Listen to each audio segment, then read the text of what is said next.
అమలు కాని హామీలతో ప్రజలను మోసం చేసి అధికారంలోకి వచ్చిన కూటమి ప్రభుత్వం ప్రజా వ్యతిరేక విధానాలను అవలంబిస్తూ రాక్షస పాలన చేస్తుందని ప్రజాప్రస్థానం పార్టీ రాష్ట్ర అధ్యక్షులు తోట ముకుంద్ అన్నారు. ఆదివారం ఎంవీపీ కాలనీ ఉషోదయ జంక్షన్ వద్ద గల పార్టీ ప్రధాన కార్యాలయ ప్రాంగణంలో ప్రజాప్రస్థానం పార్టీ 5వ వార్షికోత్సవ వేడుకలను ఘనంగా నిర్వహించారు. ఈ సందర్భంగా పలు సేవా కార్యక్రమాలను చేపట్టారు. అనంతరం ఆయన మీడియాతో మాట్లాడుతూ మాయ మాటలతో ప్రజలను నమ్మించి అధికారంలోకి వచ్చిన కూటమి ప్రభుత్వం ప్రజలకు చేసింది ఏమీ లేదని దుయ్యబట్టారు.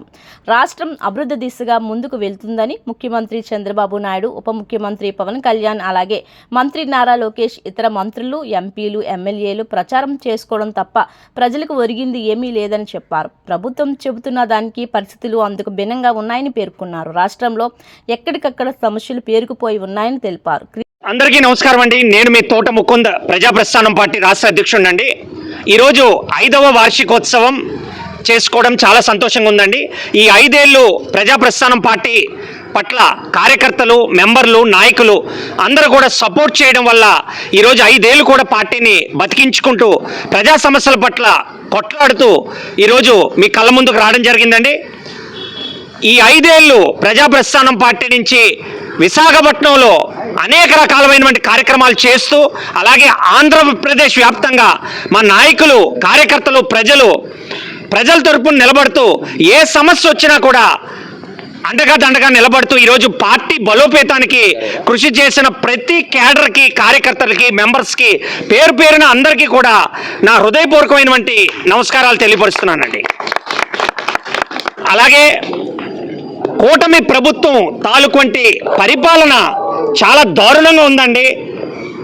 ఏ రకమైనటువంటి పథకాలు అమలు అవ్వలేనటువంటి పరిస్థితి.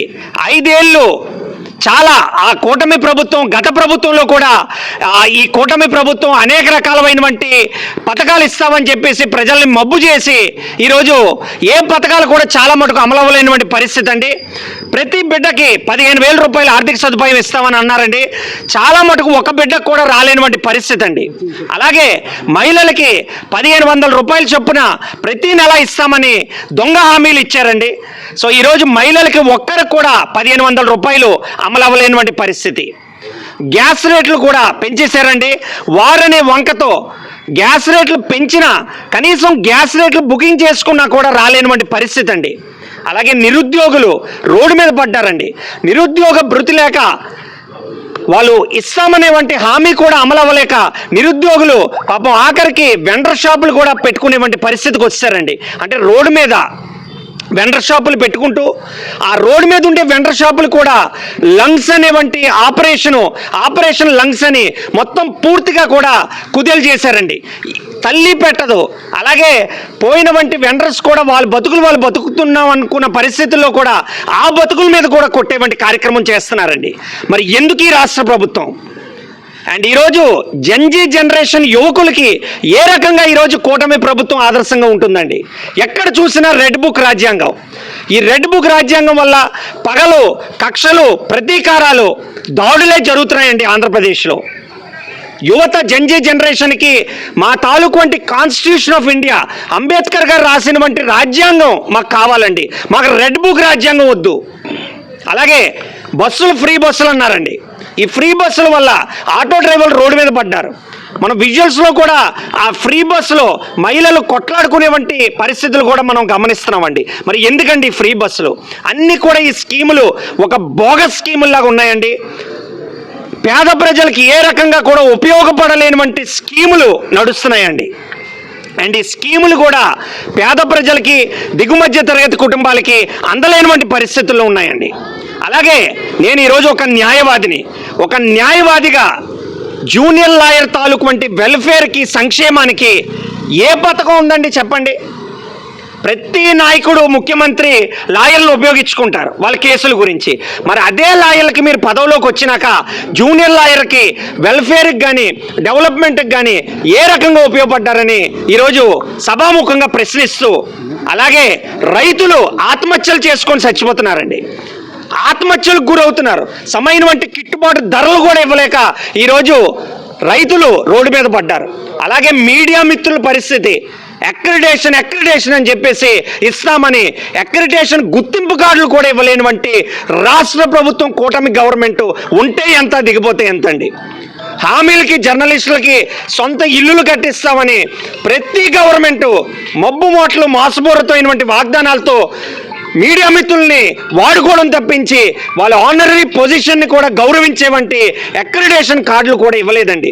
అదే అక్రిడేషన్ కార్డులు ఇస్తే ఖచ్చితంగా మీడియా జర్నలిస్టులకు అందరికి కూడా ఒక బెనిఫిట్లు వస్తాయి. అనేక రకాలైనటువంటి ఆనరీ పొజిషన్స్లో కూడా వాళ్ళు ఉంటారండి. సో ఈరోజు ఇంత ఘోరమైనటువంటి పరిస్థితుల్లో రాష్ట్ర ప్రభుత్వం కూటమి గవర్నమెంట్ ఉందండి. అలాగే వ్యాపార రంగం, రియల్ ఎస్టేట్ రంగం మొత్తం కుదేలైపోయిందండి. రిజిస్ట్రేషన్ రేట్లు, స్టాంప్ డ్యూటీలు మొత్తం పెంచేశారండి. అమ్మకాలు కానీ కొనుగోలు కానీ ఎక్కడ జరగట్లేదండి. రియల్ ఎస్టేట్ మార్కెట్ అంతా డౌన్ అయిపోయినటువంటి పరిస్థితి అండి.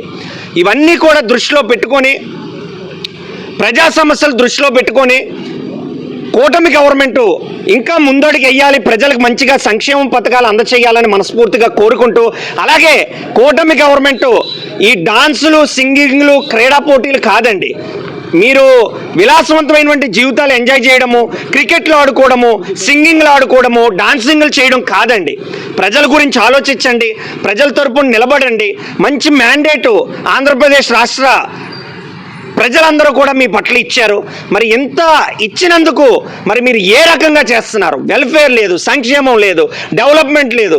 ఆఖరి కనపడుతుంది మీ నాయకులు, టీడీపీ నాయకులు, జనసేన నాయకులు, బీజేపీ నాయకులు మీ సింగింగ్లు, మీ డాన్సింగ్లు, మీ తాలూకు వంటి క్రీడా కార్యక్రమాలు తప్పించి ఆంధ్రప్రదేశ్ రాష్ట్రంలో ఏమీ లేదండి. థ్యాంక్ యూ ఆల్ అండి. మీ తోట ముకుంద్, ప్రజాప్రస్థానం పార్టీ రాష్ట్ర అధ్యక్షుడిని, న్యాయవాదిని. Thank you all. జై ముకుంద్.